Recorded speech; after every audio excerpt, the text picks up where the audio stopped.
안녕하세요. 빅머니의 권미란입니다. 지수의 하단을 지지하는 변수는 계속 말씀드리듯이 연준의 완화적인 스탠스입니다. 간밤에는 연준이 높은 시장의 기대치를 내리누르는 발언을 제시했습니다. 파월 연준 의장과 제임스 블러드 세인트루이스 연은 총재가 금리 인하 촉진 요인과 적절한 금리 인하 폭에 대해서 이야기를 하면서 과민함과 과도함을 자제해야 한다는 시그널을 시장에 줬습니다. 파월 연준 의장이 말했습니다. 무역 정책의 불확실성과 현재 글로벌 경기의 둔화, 이 두 가지가 금리 인하를 촉진하고 있다고 말이죠. 단기적인 지표나 심리에 크게 과민하게 움직여서는 안 되겠다라고 얘기했고요. 연준 내 가장 비둘기파적인 인사로 알려져 있는 제임스 블러드 연은 총재는 50bp 과도하다, 25bp가 적절할 것이다 라고 이야기했습니다. 금리 인하 폭에 대해서 기대를 낮추라는 시그널, 이것을 확인하는 7월에 두 가지 이벤트가 있습니다. 7월 10일에서 11일 열리게 되는 반기 통화정책의 보고, 파월 연준 의장의 보고고요. 7월 30일과 31일 7월의 FOMC 회의에서 과연 연준이 어떻게 금리를 인하하게 될지 바로 시장에서 주목을 하고 있습니다. 빅컷이 아니더라도 선제적인 조치여야만 합니다.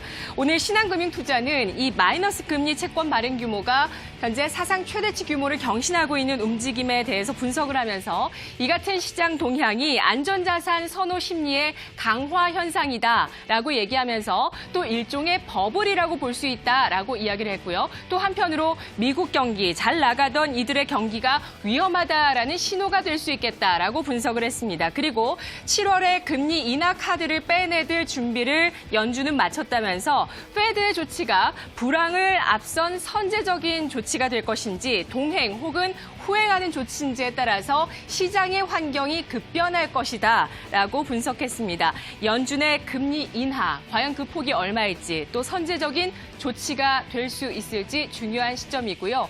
그러한 선제적인 조치일지 여부는 경제 지표를 통해서 함께 가늠하면서 확인할 수 있겠습니다. 최근 상승세가 심상치 않은 자산, 금과 비트코인이 꼽히고 있는데요. 특히 비트코인을 중심으로 한 암호화폐 시장이 다시 활기를 띠면서 이들 시장에 어떤 변화가 있는지 주목을 하고 있습니다. 디지털 자산으로서의 가치가 공식화되고 있는 움직임 속에서 현재 미중 무역 분쟁의 안전자산으로 선호를 받고 있다라는 해석들이 나오고 있는데요. 지난 5월 말 비트코인은 13개월여 만에 저항선인 1,000만 원대, 우리 돈으로 1,000만 원대 가격대를 돌파한 이후에 1,400만 원대까지 현재 코앞에 두고 있는 상황이고요. 연내에 달러화 기준 2만 달러 선을 돌파하는 사상 최고치의 움직임이 나타날 수 있겠다는 전망이 제기가 되고 있습니다. 특히 극심한 인플레이션에 직면하고 있는 이란과 터키, 베네수엘라 등 일부 신흥국에서는 자국의 통화보다 비트코인을 좀 더 선호하는 안전 자산으로서 이 자산을 갖고 싶어하는 시장의 움직임이 나타나고 있고요. 연금 개혁과 물가 상승으로서 현재 정치와 경제적으로 불안정한 상황에 놓여 있는 남미 국가 브라질에서는 지난 5월에 세계 비트코인 거래량의 8%를 차지하면서 브라질에서 비트코인 거래량 1위를 지난 5월에 기록하기도 했습니다. 신흥국에서는 이렇게 비트코인이 안전자산으로 취급을 받고 또 한편으로는 사실 성격이 초고 위험 자산이라고 볼 수 있는 이 암호화폐가 선진국에서 합법화의 움직임으로 이어지고 있다는 점 주목이 되고 있습니다. 더불어서 글로벌 IT 기업들이 현재 가상화폐 결제 서비스 도입에 나서고 있습니다. 페이스북, 삼성전자, 카카오, 스타벅스, 마이크로소프트 등 글로벌 대기업들이 도입에 속도를 내고 있는데요.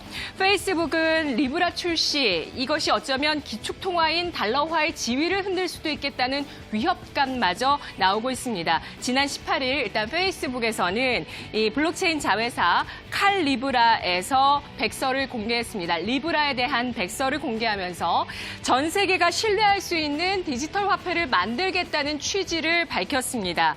7월 16일에는 미국 의회에서 이 리브라에 리브라에 대한 청문회가 열리게 되는데요. 하원 금융위원회 위원장은 이런 말을 했습니다. 리브라가 달러화와 경쟁하도록 놔둘 수 없다라고 코멘트를 했는데요.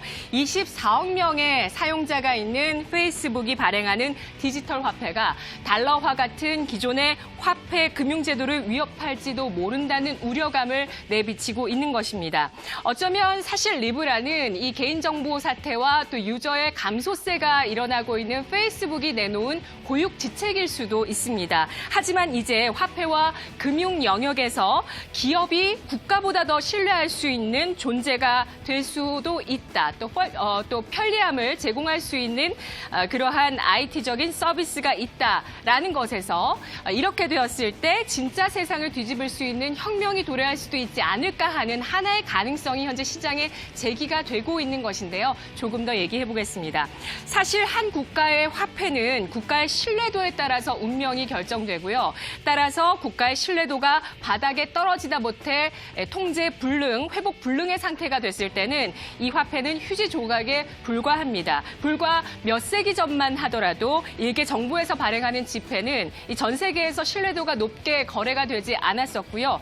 신뢰도가 있는 정부 그러한 시스템이 없었던 근대 이전에 널리 사용되었던 신뢰도 있는 자산은 바로 금이었죠. 그리고 화폐는 금화, 은화가 있었습니다. 이후에 금을 대신하는 교환증 성격으로 화폐가 발행되기 시작을 했고요. 이를 기반으로 해서 1867년에 금 본위제가 유럽, 미국, 일본 같은 열강들이 이들끼리 모여서 협정을 맺어서 금 본위제를 도입하고 나섰습니다. 이후에 1944년 7월에 본격적으로 브레튼-우즈 협정이 체결되었고 당시의 패권 국가였던 미국의 달러화가 기축통화로서의 지위를 마련하게 되었는데요. 기축통화라는 것은 전 세계적으로 결제나 금융거래의 수단으로 쓰이는 화폐를 뜻합니다. 이렇게 중국의 은행에 미국 쪽의 금융거래를 중단하는 것이 중국 내 달러화가 씨가 마를 수 있겠다라는 우려감으로 굉장히 큰 위협감이 되는 것인데요. 이 기축통화의 의미는 사실은 1시간 넘게 얘기해도 좀 이야기가 모자랍니다. 기축통화에 대한 내용들은 차츰 더 이야기하도록 하고요. 가장 신뢰할 수 있는 자산이라는 점에서 현재 금과 달러 또 미국의 국채 같은 것들이 안전자산으로 분류가 되고 있는 것입니다.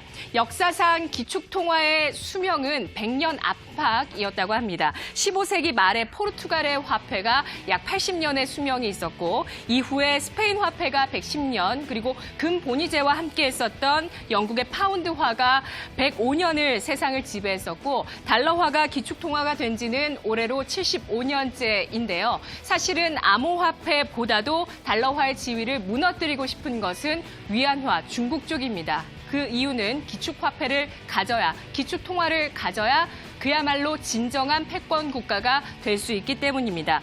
금융과 IT의 결합, 그 가운데서 암호화폐가 새로운 디지털 자산으로서 합법화되고 또 신뢰도를 높여나가면서 점차 전 세계를 호령하는 자산으로 발전할 수 있게 될지 현재 그 시작점에서 주목을 받고 있습니다. 국내 기업들의 움직임들을 보실게요. 오늘 LG전자와 LG 상사가 카카오의 블록체인 플랫폼인 클레이튼의 운영에 합류하기로 했습니다. 여기에 넷마블과 네오위즈, 위메이드도 함께하기로 했었고요. LG그룹이 이렇게 블록체인 관련한 사업을 차세대 먹거리로 눈독을 들이고 있고 삼성전자는 갤럭시 S10을 발매하면서 이 안에 블록체인 지갑을 넣었었죠. 블록체인 관련한 기술들을 발전시켜 나가고 있습니다. 애플과 페이스북은 사실 이뿐만이 아니라 전자신분증의 제도까지 도입하려고 하고 있습니다.